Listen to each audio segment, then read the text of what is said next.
एक नदी के किनारे छोटा सा गांव था। इस गांव में सभी लोग आपस में मिलजुल कर रहते थे। इसी गांव में सतीश नाम का एक व्यक्ति रहता था। सतीश बहुत मेहनती और धार्मिक व्यक्ति था। वह पूजा पाठ किए बिना खाना नहीं खाता और अपनी फसल का कुछ हिस्सा गरीबों को दान में दिया करता था। वह रोज नदी में मछलियों के खाने के लिए आटे की गोलियां डालता था। इसी गांव में बालू नाम का एक शरारती आदमी भी रहता था।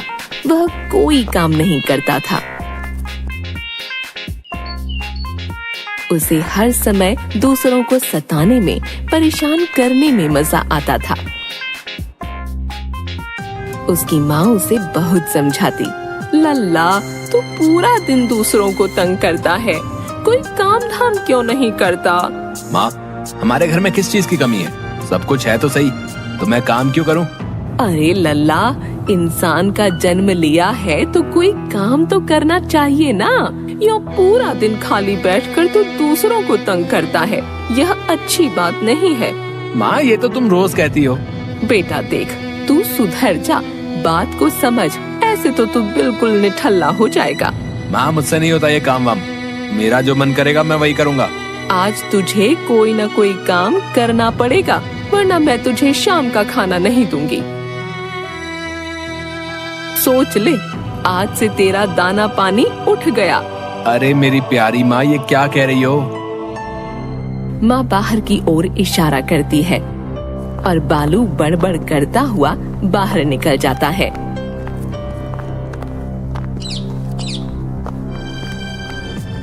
बालू गांव में कई लोगों के पास काम मांगने जाता है, पर सभी को बालू की आदत पता थी, इसलिए कोई उसे काम नहीं देता। सेठ जी, कोई काम हो तो बताइए। अरे लल्ला, तू काहे काम मांगे है? तबीयत तो ठीक है?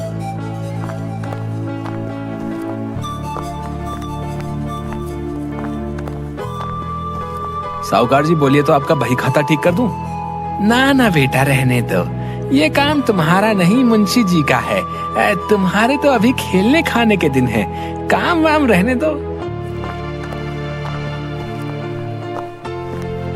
अच्छा हुआ जो चला गया, ये काम से ज्यादा परेशानी खड़ी कर देता। एकदम निठल्ला है। वहीं रास्ते में एक बड़ा सा गड्ढा था, पर बालू तो अपनी मस्ती में आसमान की ओर देखते हुए जा रहा था।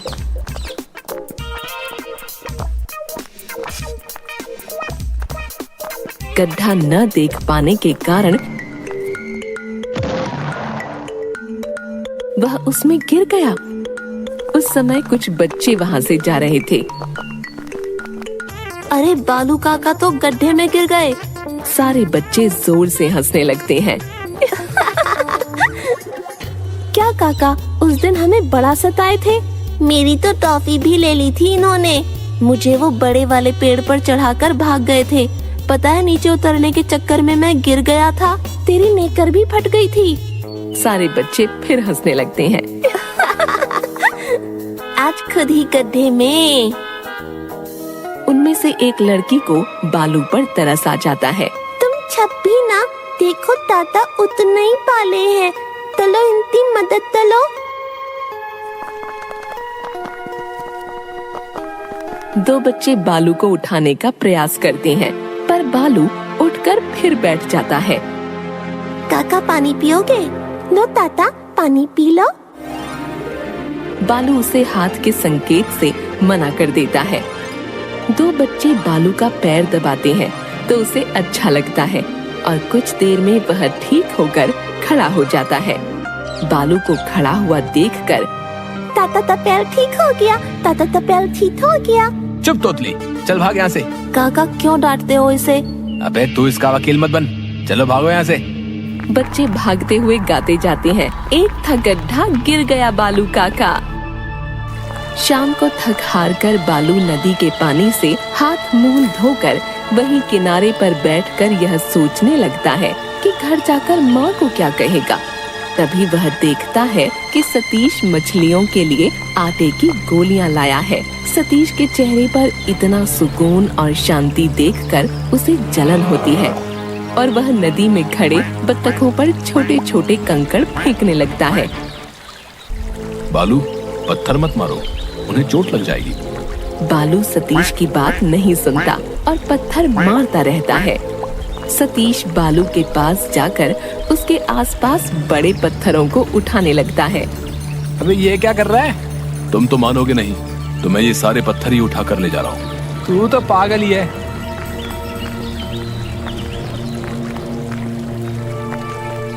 यह करने के बाद सतीश फिर नदी में आटे की गोलियां डालने लग जाता है। थोड़ी देर बाद सतीश को पानी में कुछ छोटी छोटी मछलियां तड़पती हुई दिखाई दी।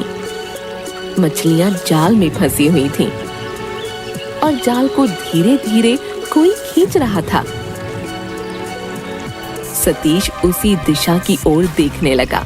वह देखकर हैरान हो गया कि वह जाल बालू ने डाला है और मछलियों को तड़पता हुआ देखकर मुस्कुरा रहा था। यह देखकर सतीश को गुस्सा आ जाता है और वह बोलता है, बालू, तुम ये क्या कर रहे हो? दिखाई नहीं देता क्या? तुम जाल को पानी में ही छोड़ दो। बेचारी मछलियां तड़प रही हैं। अगर पानी से बाहर आ गई तो मर जाएंगी। यह सुनकर बालू जोर जोर से हंसता है और जाल को पानी से खींच देता है। उसमें फंसी हुई मछलियां पानी से बाहर आते ही मर जाती हैं। तुम ऐसा कैसे कर सकते हो? चल बे, भाषण मत दे, आया बड़ा।